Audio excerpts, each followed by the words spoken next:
नमस्ते, मैं डॉक्टर लता अग्रवाल। आज हम BA honours part 1 paper 3 social and cultural history of Rajasthan के विषय सोशल अवेयरनेस इन राजस्थान के भाग 2 का अध्ययन करेंगे। कल हमने देखा कि पाश्चात्य सभ्यता संस्कृति या शैक्षिक विचारधारा ने राजस्थान में जाति प्रथा छुआछूत को समाप्त करने का प्रयास किया और धीरे धीरे बढ़ते व्यवसायगत परिवर्तन के कारण यह बंधन ढीले होने लगे। धार्मिक ग्रंथों की व्याख्या का अधिकार ब्राह्मणों को दिया और उसका एकाधिकार समाप्त किया। सामाजिक गतिशीलता के कारण शासकों व सामंतों की सेनाओं का विघटन, व्यापार वाणिज्य पर अंग्रेजों का बढ़ता हुआ नियंत्रण, भूमि बंदोबस्त, यातायात के साधनों का विकास, प्रशासनिक संस्थाओं में परिवर्तन, अंग्रेजी शिक्षा का प्रसार आदि प्रमुख रहे। इस प्रकार 19वीं शताब्दी में सामाजिक जीवन में परिवर्तन के प्रयास मुख्यतः स्त्रियों की स्थिति को सुधारने से संबंधित थे, जैसे सती प्रथा का अंत हुआ, कन्यावध का अंत, त्याग प्रथा नियमन, डाकन प्रथा का अंत हुआ, मानव व्यापार प्रथा का अंत हुआ।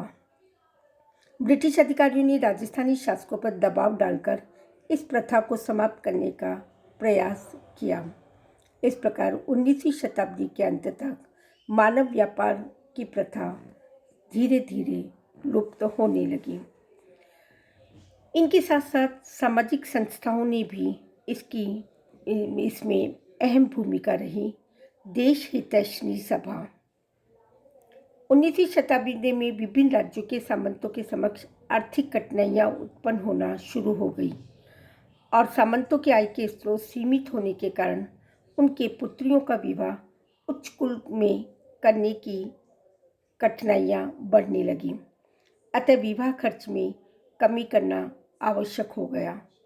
फलतः 2 जुलाई 1877 को उदयपुर में देश हितैषणी सभा की स्थापना हुई।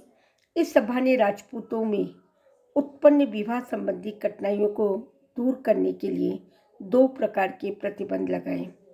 पहला, राजपूतों में विवाह के अवसर पर खर्च कम कर दिया और दूसरा, राजपूतों, ब्राह्मणों व महाजनों में बहुविवाह के संबंध में नियम बना दिए गए।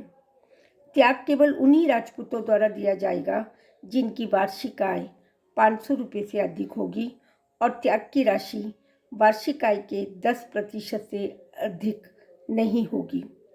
पुत्रियों व ज्येष्ठ पुत्रों के विवाह पर खर्च की अधिकतम सीमा 25% कर दी गई। दूसरे पुत्र के विवाह पर 10% निर्धारित कर दी गई। इस प्रकार मेवाड़ में समाज सुधार का प्रयोग बिना ब्रिटिश अधिकारियों के सहयोग के ही चलता रहा।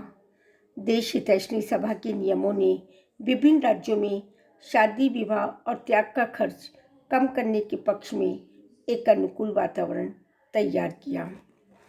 परिवर्तन प्रक्रिया का प्रतिरोध। राजस्थान के कुछ परंपरावादी राजघरानों ने इस परिवर्तन की प्रक्रिया को अवरुद्ध करने और अपनी परंपरागत मान्यताओं, संस्थाओं और रीति रिवाजों को बनाए रखने का प्रयास किया। राजपूत स्वभाव से ही परंपरावादी थे, परंतु कर्नल टॉड ने उनके रीति रिवाज और संस्थाओं की प्रारंभ में भूरी भूरी प्रशंसा की और बाद में इनको सामाजिक प्रगति का बाधक माना गया। मेवाड़, बांसवाड़ा, बूंदी के राजघराने तो सर्वाधिक परंपरावादी थे। यहाँ तक कि हम ऐतिहासिक स्रोतों से पता चलता है कि बांसवाड़ा के नरेश लक्ष्मण सिंह ने अपने जीवन काल में रेलगाड़ी अथवा तारघर को चालू करने की इच्छा व्यक्त नहीं की। उदयपुर के महाराणा स्वरूप सिंह और बूंदी के महाराव राम सिंह ने अपनी परंपरागत प्रथाओं और रीति रिवाजों से चिपके रहने में गर्व महसूस किया। परिणामतः शासन व्यवस्था, न्याय व्यवस्था में परिवर्तन, चिकित्सालय और शिक्षणालय खोलने आदि से यह राज्य वंचित भी रहा। 19वीं शताब्दी के अंतिम दशक में प्रगतिशील विचार विस्तार लेने लगे और अंग्रेजी शिक्षा प्राप्त शासकों के राज्यारोहण के बाद उनके राज्य में परिवर्तन व सुधारों की प्रक्रिया तेज हुई। तब राजस्थान के सभी राज्यों ने भी इसका अनुसरण किया। इस प्रकार राजस्थान में पाश्चात्य शिक्षा एवं संस्कृति के परिणाम स्वरूप सामाजिक जागृति उत्पन्न हुई। उसका प्रभाव धार्मिक आर्थिक क्षेत्र में भी पड़ने लगा। धन्यवाद।